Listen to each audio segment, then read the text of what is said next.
Hello दोस्तों, myself Pinky and welcome to our channel made easy with Pinky. तो आज का हमारा टॉपिक है principles of prevention.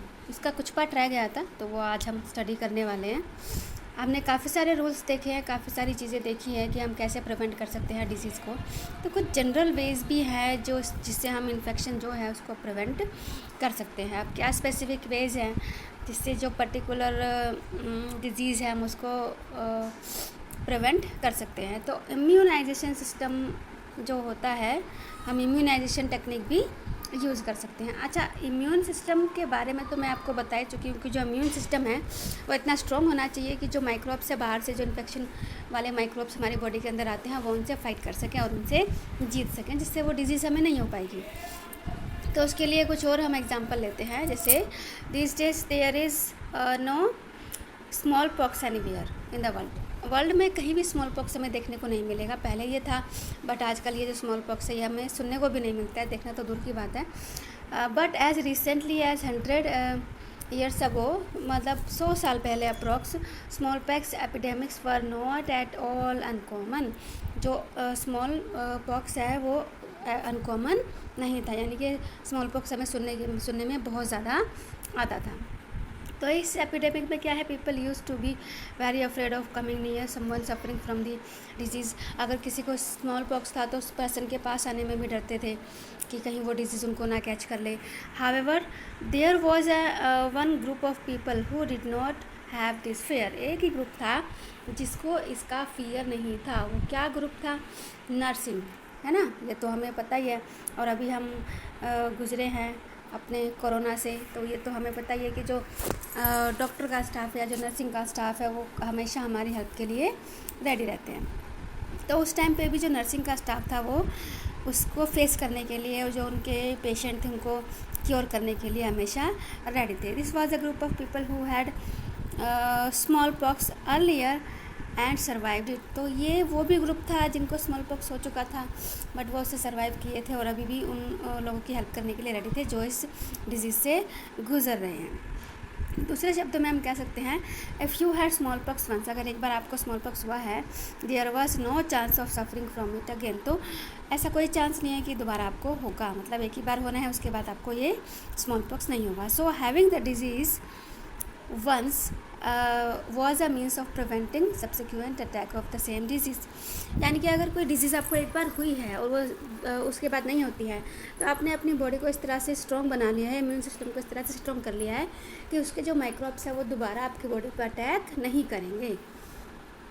This happens because when the immune system first see an infectious microbe, it respond again it and then remembers it specially।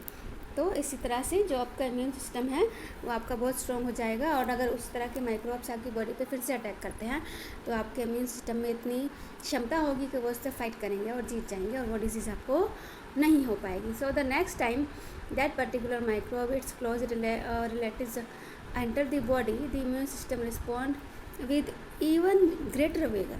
मतलब जो आपका immune system है वो उससे भी ज़्यादा शक्ति से लड़ेगा, ज़्यादा क्षमता के साथ लड़ेगा और आपको इन्फेक्शन नहीं हो पाएगा। This eliminates the infection even more quickly than the first time around. This is the basis of the principle of immunisation. ये इम्यूनाइजेशन का बेसिक प्रिंसिपल है, यानी ये बेसिक चीज़ है इम्यूनाइजेशन के लिए। We can now see that as a general principle we can fool the immune system into developing a memory for a particular infection by putting something that mimics the microbe we want to vaccinate against into the body। यानी कि अगर हम immunisation करवाते हैं, immunisation मतलब हम vaccination अगर हम करवाते हैं तो हमारी बॉडी के वो जो इम्यून सिस्टम है वो उसको इतना स्ट्रॉन्ग बना देंगे कि अगर सेम माइक्रोब दोबारा हमारी बॉडी पर अटैक करते हैं तो वो जो माइक्रोब्स हैं अगर उसका मिमिक्स वाला पार्ट भी अटैक करेगा तो वो भी हमारी बॉडी पर स्ट्रॉन्ग नहीं हो पाएगा और हमारा इम्यून सिस्टम जो है उसको हरा देगा। तो this doesn't actually cause the disease, but this would prevent any subsequent exposure to the infecting microbe from the turning into actual disease. तो यही रीज़न है कि जो एक्चुअल डिजीज़ है उससे हम बच जाते हैं और जो डिजीज़ है वो हमें नहीं हो पाती। Many such vaccines are now available for the preventing whole range of infectious disease. काफ़ी सारी वैक्सीनेशन आ चुकी हैं, काफ़ी सारा वैक्सीनेशन हो भी चुका है इन्फेक्टियस डिजीज़ से बचने के लिए। And provide a disease specific means of prevention. There are vaccines against tetanus, diarrhoea, whooping cough, measles, polio and many other. तो ये कुछ डिजीज़ हैं जिनका वैक्सीनेशन जो है अवेलेबल है। This from the public health programme of childhood immunisation for preventing infectious disease. Childhood programme भी काफ़ी चलते हैं। आपने देखा ही होगा कि जो जब एक न्यूबॉर्न बेबी होता है तो उसको कुछ टाइम बाद वैक्सीनेशन किया जाता है ताकि जो उसको डिजीज़ हैं उनसे बचाया जा सके, इसीलिए वो वैक्सीनेशन किया जाता है। Of course such a programme can be useful only if such health measure are available to all children. इसीलिए ये प्रोग्राम चलाए जाते हैं जिससे कि जो हेल्थ वाले प्रोग्राम है वो सभी के लिए, सभी बच्चों के लिए अवेलेबल हों और वो सभी हेल्दी रहें। तो can you think of reason why this should be so. तो क्या आप समझ सकते हैं कि क्यों ऐसा किया जाता है।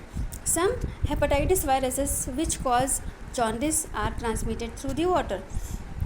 अब कुछ हेपेटाइटिस के वायरस ऐसे होते हैं जो वाटर के थ्रू ट्रांसमिट होते हैं।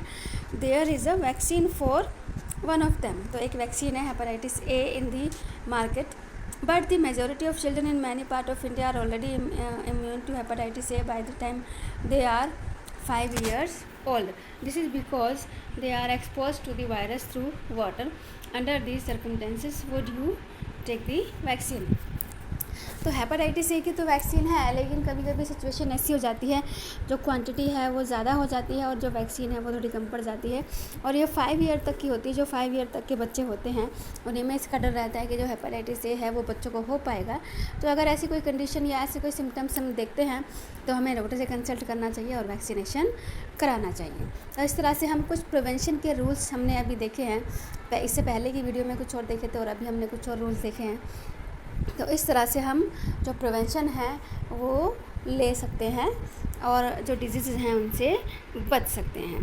तो अब इसमें एक एक्टिविटी है, इसमें भी देखिए किस तरह से आपको बताया गया है। रेबीज़ के बारे में तो आप सभी जानते होंगे कि ये क्या वायरस होता है।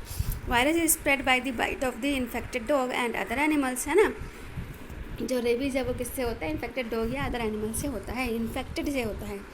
There are anti rabies vaccine for both human and animal. और एनिमल के लिए भी एंटी रेबीज़ वैक्सीन है और ह्यूमन के लिए भी है, दोनों के लिए है। Find out the plan of your local authority for the control of rabies in your neighbourhood. Are this measure adequate? If not, what improvement would you suggest. तो अभी आपको देखना है कि आपके आसपास की जो अथॉरिटी है तो रेबीज़ से बचने के लिए उन्होंने क्या प्लान बनाए हुए हैं और क्या ये काफ़ी हैं रेबीज़ को कंट्रोल करने के लिए। और अगर कंट्रोल करने के लिए काफ़ी नहीं है तो आप क्या सजेस्ट करेंगे कि इसमें क्या क्या इम्प्रूवमेंट होना चाहिए। तो इस तरह की एक्टिविटी आप कर सकते हैं। तो आई होप आपको आज का टॉपिक समझ में आया होगा। एग्ज़ाम्स के लिए सबको बेस्ट ऑफ लक। अच्छे से रेडी रहिएगा एग्ज़ाम्स के लिए। सिर्फ आपको अच्छे से जो टॉपिक है वो स्टडी करना है और आपको सब कुछ समझ में आ जाएगा। फिर क्वेश्चन कहीं से भी आए तो आप उसका आंसर दे सकते हैं। तो इसी के साथ मैं आज की वीडियो को एंड करती हूँ। Thank you.